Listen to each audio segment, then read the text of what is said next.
खैबर पख्तूनख्वा में अमन अमान पर आल parties conference आज होगी। गवर्नर फैसल करीम कुंडी कहते हैं, अफसोसनाक बात है, सूबाई असम्बली में कुरम वाक़े की रोकथाम के लिए कभी बात नहीं हुई।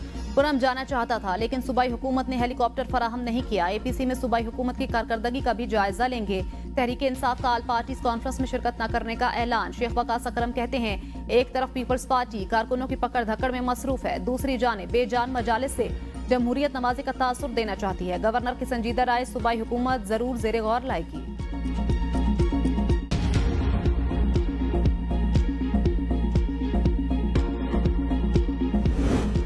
खैबर पख्तूनख्वा में होने वाले आला सतह के इजलास में टल कोहाट रोड पर आइंदा कोई भी एहतजाज न करने का फैसला। कुरम के मसले पर हंगू कोहाट और औरकजई में जल्द से जलूस नहीं होंगे। खिलाफ वर्जी पर पुलिस कानून शिकनों के खिलाफ कार्रवाई करेगी। इजलास को बताया गया ग्रैंड जिरगा फरीकैन से राब्ते में है, जंगबंदी की खिलाफ वर्जी नहीं की जाएगी। टल पाराचनार रोड की सिक्योरिटी के लिए 400 साबिक पुलिस एहलकार भर्ती किए जाएं। सड़क को महफूज बनाने के लिए IG खैबर पख्तूनख्वा का एडिशनल चीफ सेक्रेटरी को मुरासला। एक्स सर्विस मैन में 350 सिपाही और 50 हेड कांस्टेबल की फहरिस्त अरसाल। वज़ीर आला खैबर पख्तूनख्वा ने कुरम में अद्वियात की तरसील के लिए अपना हेलीकॉप्टर फराहम कर दिया। अली अमीन गंडापुर का हेलीकॉप्टर जरूरी अद्वियात की खेप लेकर कुरम पहुंच गया।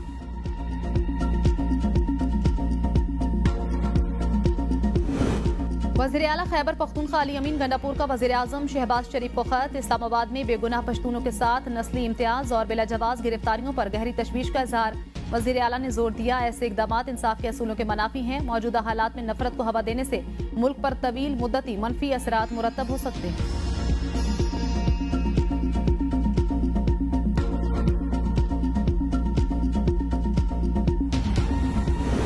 कोई भी वालिद नहीं चाहेगा उसके बच्चे के हाथ में कीलों वाले डंडे हों। वज़ीर आला पंजाब मरियम नवाज कहती हैं, तुलबा यूनिवर्सिटीज में अच्छे लगते हैं, डी चौक पर नहीं। तुलबा के हाथ पत्थर या डंडे नहीं देखना चाहती। PTI वालों ने हमारे पुलिस एहलकारों को डंडों से जख्मी किया, अपने बच्चों को महफूज जगह पर बिठाया हुआ है और लोगों के बच्चों को मरवा रहे हैं। बेलारूस के सदर के दौरे के मौके पर एहतजाज किया गया। रियासत माँ की तरह होती है। पंजाब हुकूमत इसी जज्बे के साथ अवाम की फलाह बहबूद के लिए सोच रही है। हमारी कोशिश है पंजाब का कोई बच्चा तालीम से महरूम ना रहे। हुकूमत इस सिलसिले में हर मुमकिन इकदाम उठा रही है। बहुत जल्द तुलबा के लिए लैपटॉप स्कीम दोबारा लाएंगे। पंजाब का कोई बच्चा फीस न होने के बायस आला तालीम से महरूम नहीं रहेगा।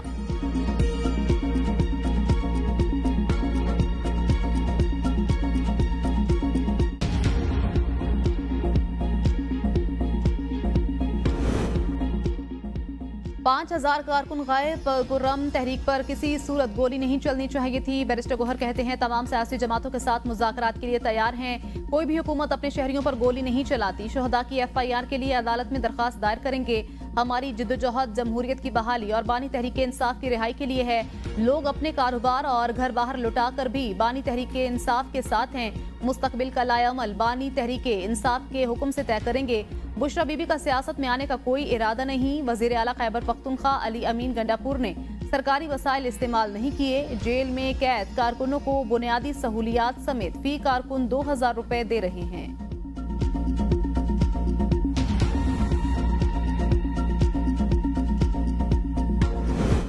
PTI ने हमेशा रियासत के खिलाफ प्रोपेगेंडा किया। जो लोग खैबर पख्तूनख्वा से मुसल्ह जत्थे लाए वो जिम्मेदार हैं। राना सनाउल्लाह कहते हैं, खैबर पख्तूनख्वा के लोगों को बिल्कुल टारगेट नहीं किया जा रहा और ना किया जाएगा। PTI वालों ने पुलिस एहलकारों को सीधी गोलियां मारी। कानून नाफिज करने वाले इदारों के 250 के करीब एहलकार जख्मी हुए। डी चौक के हवाले से PTI की कोई तैयारी नहीं थी। माशरे को तकलीफ देने वालों का एहतसाब भी होना चाहिए।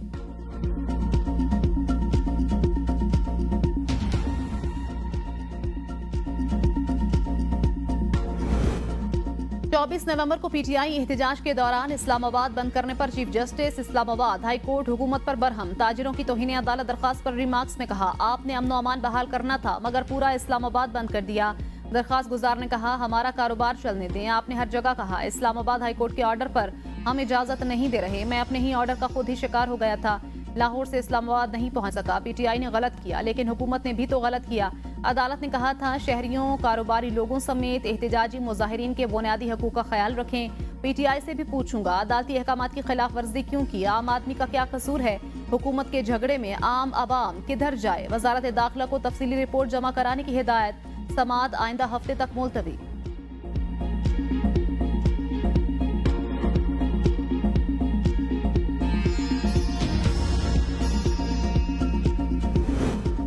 इस्लामाबाद में रेड जोन की सिक्योरिटी हमेशा तरजीह रही। पीटीआई की तारीख है, इनका कोई एहतजाज या रैली पुरअमन नहीं रही। नायब वजीर आजम और वजीर खारजा इसहाक डार की इस्लामाबाद में सफीरों से गुफ्तगू। कहा, रेड जोन की सिक्योरिटी के खुसूसी कवानीन नाफिज किए गए। दारुल हुकूमत में किसी भी एहतजाज के लिए मकामात मुतय्यन। 24 नवंबर को गैर मुल्की वफ्द पाकिस्तान के दौरे पर था। एक जमात ने हैरानकुन तौर पर एहतजाज का ऐलान किया। इस जमात की जानिब से 35 पंक्चर का बयानिया बनाया गया। माजी में इस जमात ने इंतखाबात में धांधली के इल्जाम पर एहतजाज किया। कानून के मुताबिक रेड जोन में कोई जमात एहतजाज नहीं कर सकती। स्टेट गेस्ट की आमद पर ही एहतजाज का ऐलान क्यों किया गया? एहतजाज से इनकी बदनीयती साबित होती है। बता सकता हूं, एहतजाज के दौरान पीटीआई पर कौन सा असलहा इस्तेमाल किया गया। अपोजिशन लीडर उमर अयूब कहते हैं, मुल्क पर गैर आईनी और गैर कानूनी हुकूमत मुसल्लत है। पीटीआई को मखसूस नशिस्तें जानबूझकर नहीं दी जा रही। गैर आईनी असम्बली के तमाम मंजूर करदा कवानीन गैर कानूनी हैं। पीटीआई हक और सच के रास्ते पर चलती रहेगी। हमारी जिद्दोजहद जारी रहेगी, कोई नहीं रोक सकता। हुकूमत पीटीआई के एहतजाज से मुतल्लिक गलत बयानी कर रही है।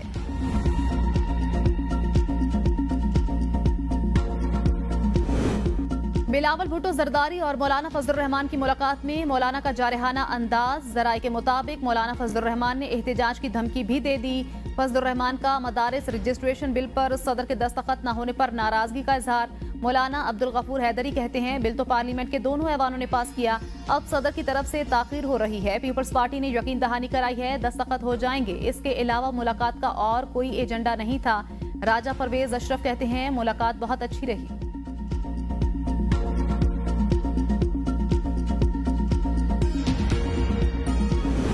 दुनिया में हम जहां जाते हैं, दुनिया के लीडर तारीफ करते हैं। वजीर आजम का दौरा सऊदी अरब इंतहाई अहम था। वफाकी वजीर इत्तलात अताउल्लाह तारड़ कहते हैं, 6 महीने में सऊदी वली अहद के साथ वजीर आजम की 5वीं मुलाकात थी। दोनों ममालिक के ताल्लुकात मजबूत हो रहे हैं। 6 साल बाद महंगाई का 4.8% पर आना कौम के लिए खुशी का मकाम। आलमी रहनुमा पाकिस्तान में सरमायाकारी के लिए आ रहे हैं। सऊदी अरब पाकिस्तान में अरबों डॉलर की सरमायाकारी करने जा रहा है। पीटीआई दौर में मईशत पर कोई तवज्जो नहीं दी गई।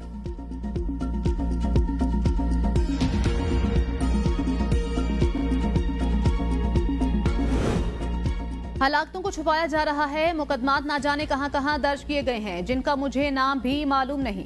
साबिक सदर आरिफ अलवी कहते हैं, सब जानते हैं झूठी FIRs हैं। लोगों को क्यों मारा गया? कहते हैं गोली नहीं चली। झूठ भी ऐसा बोलो जो चल सके। पीटीआई कोई तहकीकाती इदारा नहीं है जो तहकीकात करे। तहकीकात करना तो सरकार का काम है। पीटीआई को सरकार दे दें, तहकीकात करके दे देगी। सिंध हाई कोर्ट ने 3 मुकदमात में आरिफ अलवी की 20 दिन के लिए हिफाजती जमानत मंजूर कर ली। अदालत का 50,000 रुपए के मचलके जमा कराने का हुक्म। बानी पीटीआई की बहनों को जेल में मुलाकात करने की दरखास्त पर 10,000 रुपए जुर्माना। ATC रावलपिंडी ने दरखास्त बेबुनियाद करार देकर खारिज कर दी। जेल इंतजामिया ने जवाब में कहा, बानी पीटीआई की बहनों ने 3 दिसंबर को जेल में मुलाकात की। दरखास्त दायर करते वक्त दरखास्त गुजार मुलाकात कर रही थी। पाकिस्तान को कमजोर करने के लिए आलमी साजिश हो रही है। पीटीआई ने मुल्क को बदनाम करने के लिए अरबों रुपए लॉबिंग फर्म को दिए। बानी पीटीआई की दुश्मनी पाकिस्तान से है। इनका मकसद मुल्क में इंतशार फैलाना है।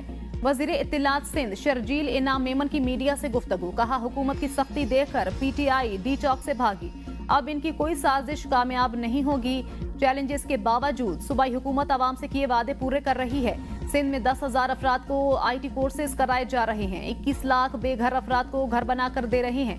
कराची में तरक्याती काम तेजी से जारी। अरबों रुपए के 2 बड़े प्रोजेक्ट्स भी शामिल हैं। वज़ीर आला खैबर पख्तूनख्वा अली अमीन गंडापुर का डी चौक मुकदमे के खिलाफ इस्लामाबाद हाई कोर्ट से रिजू। दरख्वास्त दायर। थाना सेक्रेटरीट में दर्ज मुकदमे से दहशतगर्दी की दफात निकालने की इस्तदा। दरख्वास्त में मौक़िफ़ इख्तियार किया गया। एहतजाज के लिए आईनी हक को इस्तेमाल किया। पुलिस ने दहशतगर्दी का मुकदमा दर्ज कर लिया। हतमी फैसले तक FIR या दहशतगर्दी की दफात को मुअत्तल किया जाए। चेयरमैन सेनेट ने बैरिस्टर अली जफर को जुडिशल कमीशन का मेंबर तैनात कर दिया। सेनेटर शिबली फराज ने अपना इस्तीफा देते हुए बैरिस्टर अली जफर का नाम मेंबर जुडिशल कमीशन के लिए दिया था। अपोजिशन लीडर कौमी असम्बली उमर अयूब ने अपनी जगह बैरिस्टर गोहर को जुडिशल कमीशन का रुकन नामजद किया था।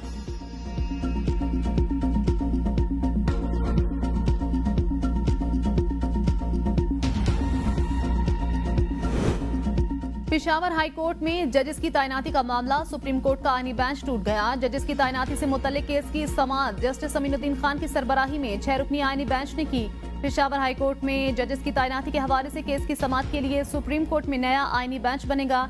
जस्टिस मुसर्रत हिलाली ने कहा कि कमीशन के 2 अरकान बेंच का हिस्सा हैं, वो कैसे केस सुन सकते हैं। जस्टिस जमाल खान मंदुखैल ने इस्तफसार किया कि पार्लिमानी कमेटी ने एतराज लगाकर वापस किया तो क्या आप दोबारा जुडिशल कमीशन गए। जुडिशल कमीशन एक नाम तजवीज करता है तो वो पार्लिमानी कमेटी जाता है। पीटीआई ने सुप्रीम कोर्ट से इलेक्शन एक्ट में तरमीम के खिलाफ दरखास्त वापस ले ली। वकील सलमान अकरम राजा ने कहा, इलेक्शन एक्ट को सदर मुमलिकत की मंजूरी से कबल ही चैलेंज कर दिया गया था, हमें दोबारा दरखास्त दायर करने की इजाजत दी जाए। जस्टिस जमाल मंदुखैल ने रिमार्क्स दिए, आपकी जगह मैं होता तो अभी तक दोबारा दरखास्त दायर कर चुका होता। सलमान अकरम राजा ने कहा, आपसे सीखकर हम भी ऐसा ही करेंगे। अदालत ने इलेक्शन एक्ट के खिलाफ दोबारा दरखास्त दायर करने की इजाजत दे दी। हाई कोर्ट के मुलाजिमीन को इंतजामी फैसलों के खिलाफ अपील का हक देने के मामले पर आईनी बेंच ने पेशावर और इस्लामाबाद हाई कोर्ट से 10 रोज में जवाब तलब कर लिया।